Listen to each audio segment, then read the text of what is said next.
പുറത്തു വന്നില്ലല്ലോ. രാഹുൽ മാങ്കൂട്ടത്തിൻ്റെ ഫുൾ ഡീറ്റെയിലും പുറത്തു വന്നു.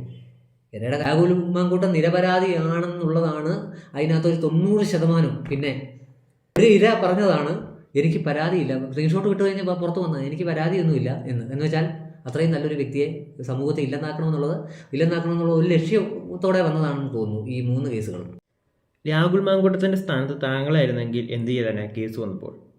അതെ, ഞാനാണെങ്കിൽ ഉറപ്പായിട്ടും ഞാൻ പെട്ടുപോയത്. കാരണം എന്താ വെച്ചാൽ എനിക്ക് എത്തിപ്പെടാൻ ഒരുപാട് ദൂരങ്ങളില്ല, വളരെ കുറച്ചേ ഉള്ളൂ. രാഹുൽ മാങ്കൂട്ടം എന്ന വ്യക്തി ഇപ്പം ജാമ്യം കിട്ടി നിൽക്കുന്നതുകൊണ്ട് നിരപരാധിയാണെന്ന് തന്നെ നമുക്ക് കരുതാം. കാരണം ഉദാഹരണം ആ പെണ്ണിൻ്റെ കാര്യം, പിന്നെ ഇരയുടെ കാര്യം, ഇര എന്നാണ് വിശേഷിപ്പിക്കുന്നത്, ഇരയുടെ കാര്യം പുറത്തു വന്നില്ലല്ലോ. രാഹുൽ മാങ്കൂട്ടത്തിൻ്റെ ഫുൾ ഡീറ്റെയിലും പുറത്തു വന്നു. ഇരയുടെ കാര്യം പുറത്തു വന്നില്ലല്ലോ. പക്ഷേ ഇത് പെടുത്തിയതല്ലേ, അല്ല കേസല്ലല്ലോ, പെടുത്തിയതാണ്. പിണറായി വിജയന് വരേണ്ടതായ കേസുകൾ മുൻ വീഡിയോയിൽ ഞാൻ പറഞ്ഞതുപോലെ തന്നെ പിണറായി വിജയന് വരേണ്ട ചില കാര്യങ്ങൾ എന്ന് വെച്ചാൽ വരേണ്ടിയിരുന്ന ചില കാര്യങ്ങളെ ഒഴിവാക്കാനായിട്ട് രാഹുൽ മാങ്കൂട്ടത്തെ കരുവാക്കുകയാണ് സത്യം പറഞ്ഞാൽ ചെയ്തത്. അതാണ് സത്യം പറഞ്ഞത്. അല്ലെങ്കിൽ ഒരുപാട് വേറെ വിഷയങ്ങൾ പുറത്തു വന്നേനെ. ആ സമയത്ത് രാഹുൽ മാങ്കൂട്ടത്തെ ഞാൻ വ്യക്തമായി എൻ്റെ ഒരു ലക്ഷ്യപ്രകാരം ഇപ്പോൾ ആ ഇരകളെവിടെ, അല്ലെങ്കിൽ എന്തുകൊണ്ടാണ് ഇരകൾ സുപ്രീം കോടതി മുന്നോട്ട് പോകുന്നില്ല? ഒരു ഇര പറഞ്ഞതാണ് എനിക്ക് പരാതിയില്ല, സ്ക്രീൻഷോട്ട് വിട്ടു കഴിഞ്ഞാൽ പുറത്തു വന്നാൽ എനിക്ക് പരാതിയൊന്നുമില്ല എന്ന് വെച്ചാൽ അത്രയും നല്ലൊരു വ്യക്തിയെ സമൂഹത്തെ ഇല്ലെന്നാക്കണമെന്നുള്ള ഒരു ലക്ഷ്യത്തോടെ വന്നതാണെന്ന് തോന്നുന്നു ഈ 3 കേസുകളും. കാരണം ഓൺലൈൻ വഴിയാണ് പരാതി സ്വീകരിച്ചത്. അത് തെളിവുകൾ പഴുതടിച്ചുള്ള അന്വേഷണമായിട്ടും എന്തുകൊണ്ടാണ് ജാമ്യം കിട്ടിയത്? രാഹുൽ മാങ്കൂട്ടം നിരപരാധിയാണെന്നുള്ളതാണ് അതിനകത്തൊരു 90%. പിന്നെ 2 കൈയും കൂട്ടിയടിച്ചെങ്കിൽ ഒച്ച കേട്ടതാണ്. അത് സത്യമായ കാര്യമാണ്. ഇതൊരു സാധാരണക്കാരനാണെങ്കിൽ ഇങ്ങനെയല്ലല്ലോ. ഒരു ഇര എന്ന് പറയുന്ന പെൺകുട്ടിക്കുള്ള അതേ മാനം തന്നെയാണ് ആണിനുള്ളത്. എന്തുകൊണ്ടാണ് ആണിനെ ഇര എന്ന് പറയുന്നില്ല? ആണിനെ തെളിവെടുപ്പിനായിട്ട് കൊണ്ടുപോകുന്നു, ഫോട്ടോ പ്രദർശിപ്പിക്കുന്നു, വിത്തിൻ സെക്കൻഡുകൾ കൊണ്ട് ഫോട്ടോ പ്രദർശിപ്പിക്കുന്നു. എന്തിനാണ്? ആണുങ്ങൾക്ക് മാനമില്ലേ? അവന് കുടുംബമില്ലേ? അവനൊരു കൊച്ചില്ലേ? അവനൊരു അമ്മയില്ലേ? ഇതൊക്കെ ഈ അമ്മ സ്ത്രീയാണ്, അവർക്ക് മനസ്സല്ലേ? അവർക്ക് നോവുകയല്ലേ? സ്ത്രീകളെ മാത്രം ഇര എന്ന് വിശേഷിപ്പിച്ച് അവർക്കൊരു സ്ഥാനം കയറ്റി കൊടുത്തുകൊണ്ടാണ്, അവർക്കൊരു സ്ഥാനമാണ് കൊടുക്കുന്ന ഇര. എന്തിനാണ് ഇര എന്ന് സ്ത്രീകളെ പറയുന്നത്? ആണുങ്ങളെ പറയണം. രാഹുൽ മാങ്കൂട്ടം എന്ന് പറഞ്ഞ ആള് ഇപ്പോൾ നിരപരാധിയായിട്ട് തന്നെയാണ് നിൽക്കുന്നത്. നിരപരാധിയായിട്ടാണ്. കോൺഗ്രസിലേക്ക് അത് തിരിച്ചെടുക്കുകയും ചെയ്താൽ നിരപരാധിത പൂർണ്ണമായി ചെയ്യണം. ഞാൻ പറഞ്ഞല്ലോ, വ്യക്തമായ തീരുമാനത്തിലുള്ള അന്വേഷണം നടത്തി കഴിഞ്ഞാൽ നിരപരാധി തന്നെയാണ് രാഹുൽ മാങ്കൂട്ടം തന്നെയല്ല നിരപരാധി.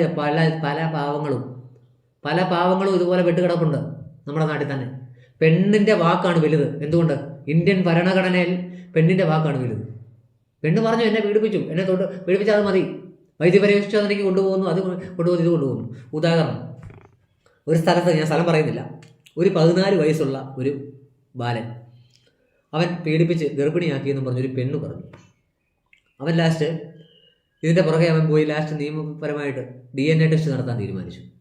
DNA ടെസ്റ്റ് നടത്തി കഴിഞ്ഞപ്പോൾ ഈ അകത്ത് കിടന്നവനല്ല യഥാർത്ഥത്തിൽ അവൻ്റെ ഈ കൊച്ചിൻ്റെ ഗർഭത്തിന് ഉത്തരവാദി. ജൂനിയർ ജസ്റ്റിസ് ഹോമിലാണ് അവനെ ആക്കിയത്. അവൻ്റെ സ്വന്തം റിസ്കിലാണ് ഇത് നടത്തിയത്. 14 വയസ്സ് പെണ്ണിനാണോ ചെറുപ്പക്കാരനാണോ എനിക്ക് ചെറിയ ഡൗട്ട് ഉണ്ടെങ്കിലും അത് ഇതുണ്ട്. അപ്പം അവൻ്റെ സ്വന്തം റിസ്കിൽ DNA ടെസ്റ്റ് നടത്തിയപ്പം വെളിയിൽ വന്ന സത്യം, ഈ പെൺകൊച്ചിൻ്റെ ഗർഭത്തിന് ഉത്തരവാദി ഈ പറഞ്ഞ ആളല്ല, ഈ ഇരയുടെ ഇതല്ല. അങ്ങനെ വന്നു കഴിഞ്ഞപ്പോൾ അവൻ്റെ 90 ദിവസം നഷ്ടമായി. ആ വീട്ടിൽ പോലും സ്ഥാനമില്ല. ഈ 90 ദിവസം അകത്ത് കിടന്നത് ആര് തിരിച്ചു കൊടുക്കും? ഉദാഹരണം, ഒരു മൊബൈലുമായിട്ട് പെൺകൊച്ച് ബസ്സിൽ കയറി എന്നെ തോണ്ടിയെന്ന് പറഞ്ഞ് റീച്ച് ആവാൻ ചെയ്ത ഇതിന് അവനും ആ വ്യക്തിക്ക് ഒരു അമ്മയും ഒരു അച്ഛനും ഉണ്ട്. ഇപ്പോൾ അവർ കരയുന്നില്ലേ? ആ വ്യക്തിയുടെ കേസിലും എന്തു പറ്റി? ആ പെണ്ണിന് ജാമ്യം കൊടുത്തു. എന്തുകൊണ്ട് കൊടുത്തു? ഇന്ത്യൻ ഭരണഘടനയിൽ വാദിഭാഗവും പ്രതിഭാഗവും പഠിച്ചു വായിക്കുന്നത് ഒരേ നിയമമാണ്. അതാണ് ഒരേ നിയമപുസ്തകത്തിലെ 2 വക്കീലുമാർ വായിക്കുന്നതെന്ന് മാത്രമേ ഉള്ളൂ. അതിൻ്റെ അകത്തുണ്ട് രക്ഷപ്പെടാനും ശിക്ഷിക്കപ്പെടാനും ഉള്ള എഴുതുകൾ അതിൻ്റെ അകത്തുണ്ട്. ആ പാവപ്പെട്ടവൻ മരിച്ചു, ആ കുടുംബത്തിന് പോയി. എല്ലാവർക്കും പറയാം അവൻ മരിച്ചത് അവൻ്റെ കയ്യിലിരിപ്പ് കൊണ്ടല്ലേ. എന്തുകൊണ്ട് കയ്യിലിരിപ്പ് എന്ന് പറയും? ഏറ്റവും വലുതൊരു മനുഷ്യൻ അവൻ്റെ കുടുംബവും അവൻ്റെ ജീവിതവും തന്നെയാണ്. ആ പാവപ്പെട്ടവൻ്റെ ബസ് യാത്രയുടെ ഇടയ്ക്ക് അവിടെ ഇടയ്ക്ക് എത്രയോ വേസ് കിടക്കുന്നു. സാധാരണക്കാരൻ നോക്കിയാലും CCTV ദൃശ്യമൊക്കെ പുറത്തു വന്നാൽ സാധാരണക്കാരൻ നോക്കിയാലും അറിയാം ഇഷ്ടംപോലെ പെണ്ണുങ്ങളുടെ സ്ഥാനത്ത് ഇടയുണ്ട്. ഇവർക്ക് ഈ വീഡിയോ എടുക്കാൻ വേണ്ടി തന്നെ കരുതിക്കൂടി വന്നു. എന്തുകൊണ്ടാണ് അവർക്ക് ജാമ്യം കിട്ടിയത്? പണം. വലിയവൻ എന്ന രീതി സാധാരണക്കാരാണെങ്കിൽ പെടും, സാധാരണ ഒരു പെങ്കൊച്ചാണെങ്കിൽ പെടും. സാധാരണ ഒരു പെങ്കൊച്ച ഇങ്ങനെയുള്ളതിന് പോകാറുമില്ല. റീച്ച് കിട്ടിയാൽ മതി. ആരെ കൊന്നിട്ടാണേലും റീച്ച് കിട്ടണം, അല്ലാതെ വേറൊന്നുമില്ല. അപ്പം ഇതിൻ്റെ അകത്തൊക്കെയുള്ള വ്യക്തിഗത എൻ്റെ ഒരു അഭിപ്രായം, ഇന്ത്യൻ ഭരണഘടന പൊളിച്ചെഴുതാൻ സമയമായി. ഇന്ത്യൻ ഭരണഘടന കാലാകാലങ്ങളിൽ മാറ്റം വരുത്തണമെന്നാണ് ഇതെഴുതിയ വ്യക്തികൾ. 1947 ഇന്ത്യക്ക് സ്വാതന്ത്ര്യം കിട്ടി. 2 വർഷം കഴിഞ്ഞ് 1950 ഇന്ത്യൻ ഭരണഘടന ഡോക്ടർ അംബേദ്കർ അടക്കം 5 പേരിരുന്ന് എഴുതിയ ഇന്ത്യൻ ഭരണഘടന അവർ തന്നെ പറഞ്ഞിട്ടുണ്ട് കാലത്തിനനുസരിച്ച് ഭരണഘടന മാറ്റണം. ഇപ്പോൾ മാറ്റാൻ സമയമായി. അത് മാറ്റുക തന്നെ ചെയ്യണം. കാരണം എൻ്റെ ഒരു ഇതിൽ ഞാൻ പറയുന്നത്, എന്തെങ്കിലും ഒരു പെങ്കൊച്ചിനെ പീഡിപ്പിച്ചു എന്നും പറഞ്ഞൊരു ന്യൂസ് പുറത്ത് വരുമ്പം അതിൻ്റെ പിന്നിൽ ഇവരൊന്നേ അഫയർ ആയിരിക്കും, അല്ലെ ആദ്യത്തെ നേരത്തെ ഇതുണ്ടായിരുന്നായിരിക്കും. അപ്പം ഇത് കണ്ടുപിടിക്കുന്നിടം വരെ അങ്ങ് നടക്കട്ടെ, കണ്ടുപിടിച്ചാൽ പീഡനം. അതാണ് ഇവിടെ വ്യക്തമായിട്ട് സംഭവിക്കുന്ന കാര്യം. അതാണ് ഒരാണിനെ പെണ്ണിനെ എവിടെയെങ്കിലും വെച്ച് അത് കണ്ടു കഴിഞ്ഞാൽ വീട്ടുകാരെല്ലാം കൂടെ അങ്ങ് പ്രഷർ കൂട്ടി ഇത് പിന്നെ പീഡനമാക്കും. അങ്ങനെ നമ്മുടെ മുന്നിലുള്ള ഒരുപാട് പേര് അങ്ങനെ ആത്മഹത്യ ചെയ്ത ആൾക്കാരുണ്ട്. കാരണം സ്നേഹിച്ച പെണ്ണിന് വേണ്ടി മരിച്ചവരുണ്ട്. പക്ഷേ അവരുടെ രീതിക്ക് ചിന്തിക്കുന്നില്ല. എന്ന് പറഞ്ഞ പോലെ രാഹുൽ മാങ്കൂട്ടം എന്ന് പറഞ്ഞ വ്യക്തി ഒരാളെ കൊണ്ടുപോയെങ്കിൽ ഞാൻ നോർമലി പറയുകയാണെങ്കിൽ പുള്ളിക്കാരൻ ഒരാണാണ്. പുള്ളിക്കാരൻ വികാരം വിചാരമില്ലാത്ത ഒരു മനുഷ്യനൊന്നുമല്ല രാഹുൽ മാങ്കൂട്ടം. അല്ലെങ്കിൽ ഉരുക്കുതടി നിർമ്മിച്ച ആളൊന്നുമല്ല. വികാരം ഉണ്ടായിട്ടുണ്ടെങ്കിൽ തന്നെ 2 കൈയും കൂട്ടി മുട്ടിയത് കൊണ്ടാണ്. കാരണം 2 കൈയും കൂട്ടി ഇത്രയും മാസങ്ങൾ കഴിഞ്ഞ് ഇത് പുറത്തു വന്നെന്ന് മാത്രമേ ഉള്ളൂ. അല്ലാതെ അത് ഒരു ഇതല്ല. എന്ന് പറഞ്ഞ പോലെ ഞാൻ രാഹുൽ മാങ്കൂട്ടത്തിൻ്റെ സ്ഥാനത്താണെങ്കിൽ ഞാൻ വിടും. കാരണം എനിക്ക് ആകെപ്പാടെ എത്താൻ പറ്റുന്ന ഹൈക്കോടതി എറണാകുളം വരെയാണ്. അതിനപ്പുറത്തോട്ടുള്ള നിയമസാധ്യത എനിക്ക് പൈസയില്ല. അതുകൊണ്ട് ഇല്ലാത്ത കേസുകൂടെ ഞാൻ ഏറ്റെടുക്കേണ്ടിയും വരും. ഞാൻ അകത്ത് അങ്ങനെ ഒരുപാട് പാവങ്ങൾ എനിക്ക് തോന്നുന്നു കിടക്കുന്നുണ്ട്. കാരണം അതുകൊണ്ട് ഇന്ത്യൻ ഭരണഘടന എന്ന് പറയുന്നത് പാവങ്ങൾക്ക് വേണ്ടിയുള്ളതല്ല, പണക്കാർക്ക് വേണ്ടി തന്നെയുള്ള. കാരണം കേസിനെ വളച്ചൊടിച്ച് ഡോക്ടർ വൃന്ദ ഒരു വൈദ്യപരിശോധനയ്ക്ക് വേണ്ടി വന്ന ഒരു പ്രതിയുടെ കയ്യാൽ മരണപ്പെട്ട ആളാണ് ഡോക്ടർ വന്ദന. ആ കേസ് ഇപ്പോൾ എവിടെ വരെയായി? അത് അന്വേഷിക്കുന്നില്ലല്ലോ. കാരണം ആ വന്ദനെ കൊന്ന വ്യക്തിക്ക് വേണ്ടി വാദിച്ചത് ആളൂരാണ്, വക്കീൽ ആളൂർ. പുള്ളിക്കാരനിപ്പോൾ ഭൂമി ഇല്ല. അതുപോലെ പല കേസുകളിലും ആളൂർ തന്നെയാണ് ഹാജരായത്. അപ്പം ഈ ആളൂർ ഹാജരാകുമ്പോൾ എന്താണ് പറയുന്നത്? കാരണം ഏത് കൊലപാതകയെ രക്ഷപ്പെടണമെങ്കിൽ പൈസയെ ആളൂരും മതി. ആളൂരും ഉണ്ടായി സുഖമായിട്ട് രക്ഷപ്പെടും. കാരണം ഇന്ത്യൻ ഭരണഘടന 2 പേരും പഠിക്കുന്ന ഒരേ വാചകങ്ങളിൽ നിന്നും ചൂഴ്ന്നെടുക്കുന്ന ചില കാര്യങ്ങളുണ്ട്. അതാണ് പാവങ്ങൾക്ക് ഇല്ലാത്ത നീതി. പാവങ്ങളെ കുടിയിറക്കി വിടുന്നതും അല്ലെ പാവങ്ങൾക്ക് പീഡനങ്ങൾ അടിച്ചേൽപ്പിക്കുകയും ചെയ്യുന്നത് അങ്ങനെ തന്നെയാണ്. അപ്പോൾ ഇതുകൊണ്ടൊക്കെ മനസ്സിലാക്കേണ്ട ഒരു കാര്യം, നമ്മൾ പാവങ്ങൾ നടക്കട്ടെ ഉള്ളതല്ല, നമ്മളും പ്രതികരിക്കാൻ സമയമായിരിക്കുന്നു. എൻ്റെ ഒരു വ്യക്തിപരമായ അഭിപ്രായത്തിൽ എനിക്കൊരു എനിക്കൊരു കുറ്റം വന്നെങ്കിൽ ഞാനത് പരമാവധി ഞാൻ എൻ്റെ മേലിൽ അടിച്ചേൽപ്പിക്കുകയാണെങ്കിൽ എല്ലാവരും അടിച്ചേൽപ്പിക്കുകയാണ്. ഇപ്പം നമ്മുടെ പിണറായി പോലീസ് എല്ലാവരും അടിച്ചേൽപ്പിക്കുക ചെയ്ത് അങ്ങനെ കുറേ ഇതുണ്ട്. പോലീസ് ശിക്ഷ അനുഭവിച്ച് കിടക്കുന്നവരുണ്ട്. അടിച്ചേൽപ്പിക്കുക എന്ന് പറയുന്നത് വെച്ച് കഴിഞ്ഞാൽ അവൻ ചെയ്തില്ലെങ്കിലും അവനെ കൊണ്ട് അടിച്ചേൽപ്പിക്കുക. അത് പോലീസിൻ്റെ കുറ്റം പറഞ്ഞിട്ട് കാര്യമില്ല, പോലീസിൻ്റെ മുകളിലുള്ള പ്രഷർ.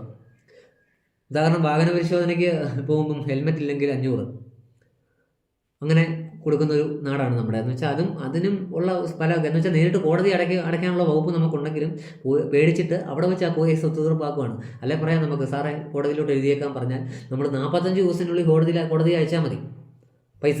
പക്ഷേ ആ ഒരു ഓപ്ഷൻ നമ്മൾ ഈടാക്കുന്നില്ല. നേരെ മിഷനും വേണ്ട, ബില്ലും വേണ്ട, ദൈവം വെച്ചോളാൻ പറയും. എന്തുകൊണ്ട്? ഭയം. ഇന്ത്യൻ ഭരണഘടനയെയും ഇന്ത്യൻ നിയമവ്യവസ്ഥയെയും നമ്മൾ ഭയക്കുന്നു. അതാണ് അതിൻ്റെ അർത്ഥം. ഭയമാണ് എല്ലാവരിലും ഉള്ളത്. ഭയം കൊണ്ട് തന്നെയാണ്. പിന്നെ എല്ലാവർക്കും ഉള്ളത് രാഹുൽ മാങ്കൂട്ടത്തിനാണേലും അല്ലെങ്കിൽ ആ ബസ്സിൽ സ്പർശിച്ചു, സ്ത്രീയുടെ ദേഹത്ത് ഇരയുടെ ദേഹത്ത് സ്പർശിച്ചെന്നും പറഞ്ഞ് ആത്മഹത്യ ചെയ്ത ആ വ്യക്തി, ആ ഒരു യുവാവിനാണേലും ഉള്ളത് കുടുംബം തന്നെയാണ്. അവനും ഉള്ളത് മനസാക്ഷിയുണ്ട്, അല്ലെങ്കിൽ മനസാക്ഷി കുത്തുണ്ട്. ഇതെല്ലാം ഉള്ളതാണ്. അതുകൊണ്ടാണ് ആ വ്യക്തി ആത്മഹത്യ ചെയ്തത്. അപ്പോൾ അതിൻ്റെ അകത്ത് മനസ്സിലാക്കേണ്ട ഒരു കാര്യം എന്താണെന്ന് വെച്ചാൽ, പെണ്ണ് ഉരമ്പെട്ട് എല്ലാ കേസും എടുത്തു നോക്കിയോ, പെണ്ണാണ് പ്രശ്നം. രാഹുൽ മാങ്കൂട്ടത്തിൻ്റെ കേസായാലും ശരി, നമ്മുടെ ഉമ്മൻചാണ്ടി സാറിൻ്റെ കേസായാലും ശരി, മറ്റേ കെ വി ഗണേഷ് കുമാറിൻ്റെ കേസായാലും ശരി, സരിത, സോളാർ, സ്വപ്ന, എല്ലാം പെണ്ണാണ്. പെണ്ണിൻ്റെ പെണ്ണങ്ങ് ഉരുമ്പിടുവാണ്. ഈ ഉരുമ്പിടുന്ന സമയത്ത് തന്നെ ഇതൊന്നും അറിയുന്നുമില്ല, ആരും പറയുന്നുമില്ല.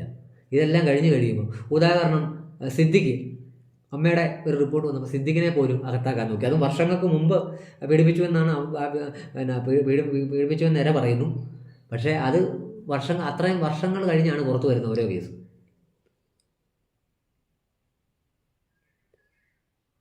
അതുപോലെ തന്നെ പറയുകയാണെങ്കിൽ നിവിൻ പോളി സത്യത്തിൻ്റെ കൂടെ നിന്നു. നിവിൻ പോളി മുന്നോട്ട് പോയി. അതുകൊണ്ട് തന്നെ പറ്റി, നിവിൻ പോളിയുടെ ഭാഗത്ത് ന്യായം ഉണ്ടായിരുന്നു. അതാണ് സത്യം. കാരണം നിവിൻ പോളി ഇന്ന സമയത്ത് ഇന്ന ഷൂട്ടിങ്ങിലായിരുന്നു എന്ന് പറഞ്ഞ പോലെ രാഹുൽ മാങ്കൂട്ടത്തെ പോലെ തന്നെ തകർക്കാൻ നോക്കിയതാണ്. പക്ഷേ പറ്റിയില്ല. രാഹുൽ മാങ്കൂട്ടത്തെ തന്നെ തകർക്കാൻ. പക്ഷേ 100% ഉറപ്പ് പറയാം, ഈ പ്രാവശ്യം UDF ഇനിയുള്ള 5 വർഷത്തിൽ എപ്പോഴെങ്കിലും രാഹുൽ മാങ്കൂട്ടത്തെ തിരിച്ചെടുത്തില്ല എങ്കിൽ പാലക്കാട്ടെ ജനങ്ങൾ തീരുമാനിക്കും രാഹുൽ മാങ്കൂട്ടം ഞങ്ങൾക്ക് വേണമെന്ന്. സ്വതന്ത്രനായി തന്നെ മത്സരിക്കണം. എൻ്റെ ഒരു റിക്വസ്റ്റ്, എൻ്റെ ഇതാണ്, രാഹുൽ മാങ്കൂട്ടം സ്വതന്ത്രനായി തന്നെ നിന്ന് ഈ വെല്ലുവിളി ഏറ്റെടുക്കണം.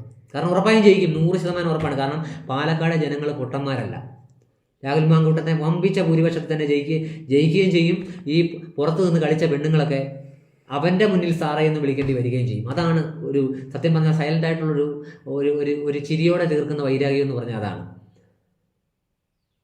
കാരണം എം എം മണി സഖാവിനെ അറസ്റ്റ് ചെയ്ത കൈകൊണ്ട് സല്യൂട്ട് അടിപ്പിക്കുമെന്ന് പറഞ്ഞ ആ പാർട്ടി തിരിച്ചടിപ്പിച്ചതാണ്, മന്ത്രിയാക്കി തിരിച്ച് സല്യൂട്ട് കൊടുത്തതാണ്. എന്ന് പറഞ്ഞ പോലെ തന്നെ രാഹുൽ മാങ്കൂട്ടം ഒരിക്കൽ തിരിച്ച് MLA യോ മന്ത്രിയോ ആവുകയും ചെയ്യും.